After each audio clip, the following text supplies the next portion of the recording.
All right, so in this lesson we are doing 1.5 negative exponents. We are going to be learning two more properties here. The first one is 0 as an exponent. This is a very, very easy one. It says any non-zero number to the 0 power is 1. So anything raised to the 0 power is 1. So let's try this. X to the 0 power, it's 1. 8a to the 0 power. We got to think a little bit about this one. That means we have 8 times a to the 0 power. 8's going to stay the same, but a to the 0 is equal to 1. So we have to multiply 8 times 1. We get 8.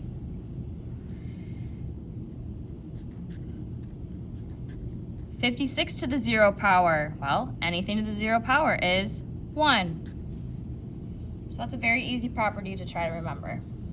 Anything to the 0 power is 1. All right, negative exponents. This says any non-zero number to the negative n power is the multiplicative inverse of its nth power. The biggest thing you need to take from this is it's the reciprocal. Reciprocal, if you remember fractions, that's when you flip the fraction over.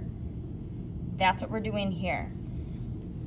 So we have a to the negative nth. Now, typically, there's a 1 underneath. If you think about a whole number or a power, there's a 1 underneath. It's imaginary. You don't see it. When we take the reciprocal, we flip it. So 1 is now going to go on top.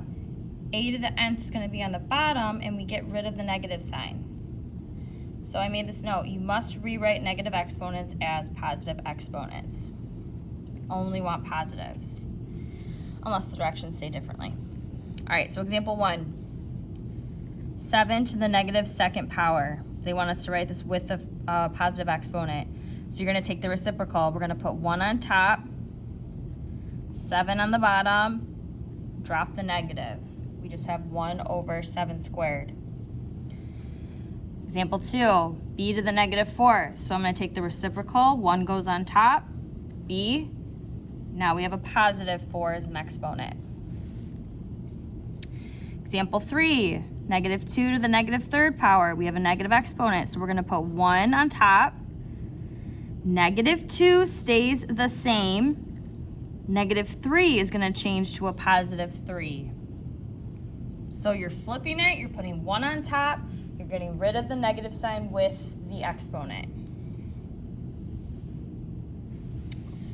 This one says write each fraction as an expression using negative exponents other than negative 1. Okay, so now we're going to go backwards. We're going to work the other way. So it's written like this. We want to write it with a negative exponent. So I'm going to take 8. This was a positive exponent, but we want the opposite. We want negative. All right, example 5 is a little different. You need to think. There's no exponent here. We need an exponent. So let's think of numbers multiplied by themselves that equal 36. Well, I will help you with this. 6 squared equals 36. So I could rewrite this one as 1 over 6 squared, which now we need to write this with a negative exponent. So we're going to write 6 to the negative second power. So now we need to break up a little bit. Example 6, we have a reciprocal written here. So I'm going to write negative 4. That stays the same. We're now putting 1 underneath technically, but we're not going to write it. 5 is now going to change to a negative 5 exponent. So we just worked backwards. We wrote it in this form after they gave it to us in this form. So we went from writing it with a positive exponent to writing it back as a negative exponent.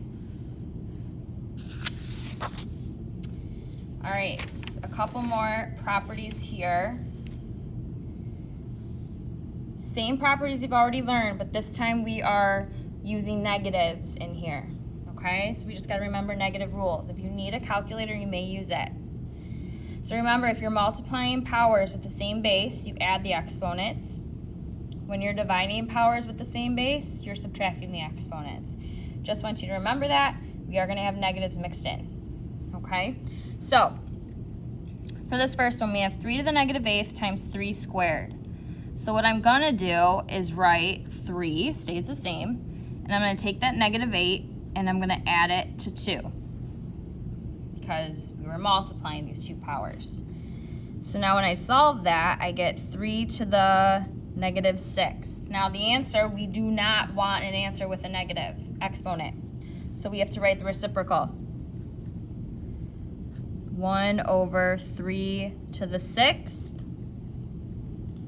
Let's simplify that again. In your calculator, you could do 3 to the 6th power if you know how to do exponents, or you could just do 3 times 3 times 3 times 3 times 3 6 times.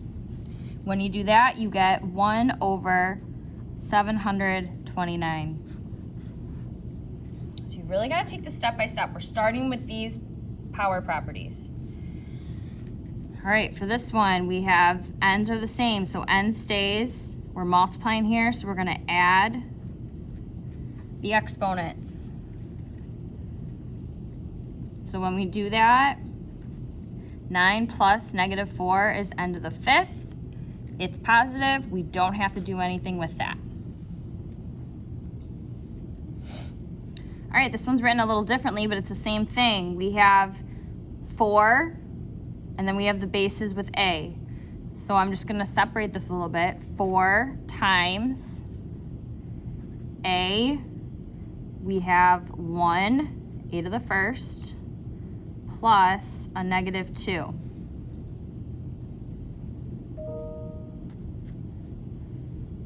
When we do that, 1 plus negative 2 is negative 1. So now you need to pay attention here a little bit. We are going to do 4 times, we need to take the reciprocal here. So it's going to be 1 over a to the 1st. Okay, we're going to multiply this. I want you to imagine that there is a 1 underneath, like we're dealing with fractions. So we would do 4 times 1 over 1 times a to the 1st. So you could put a or a to the 1st. That one was a trickier one. So you have to just flip it and get rid of that negative exponent when you're simplifying these. All right, next we're going to divide. So we have the same bases. So I'm going to take 11. Remember, top minus the bottom. So we have 2 minus 4. 2 minus 4 is negative 2. I can't leave my answer like that. So I'm going to take the reciprocal. And then I'm going to simplify it one more step.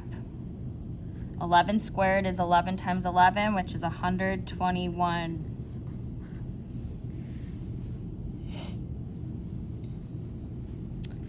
All right, example 5. The b's are the same, so we're going to take b, we're going to subtract negative 4 minus a negative 7. We have a lot of negatives here. So if you remember, you do keep, change, change. This turns into negative 4 plus 7. Negative 4 plus 7 is positive 3. It's positive, so we're not going to do anything with that. It stays b to the 3rd. All right, example 6. We both have bases of c in this one. So we're going to take negative 5 minus negative 7. When I'm doing this math, you could plug it into the calculator like this, but if I'm doing it mentally, keep, change, change. Negative 5 plus 7 is a positive 2. We're not going to do anything with that. So all this side was, you guys, is the same properties you've been learning, but now you just added in some negative exponents. So when you get down after adding or subtracting the exponents, when you come up with a negative exponent in the end, you just have to take the reciprocal to simplify it one step further. Okay? Now this one was a little bit more challenging. You just have to remember when you're multiplying numbers and variables together that sometimes you have to think like fraction form. All right. There's a lot of information, I know. Hopefully you got a grasp on the different properties and you can use this on your assignment to help you out. And then if you have any questions, please reach out.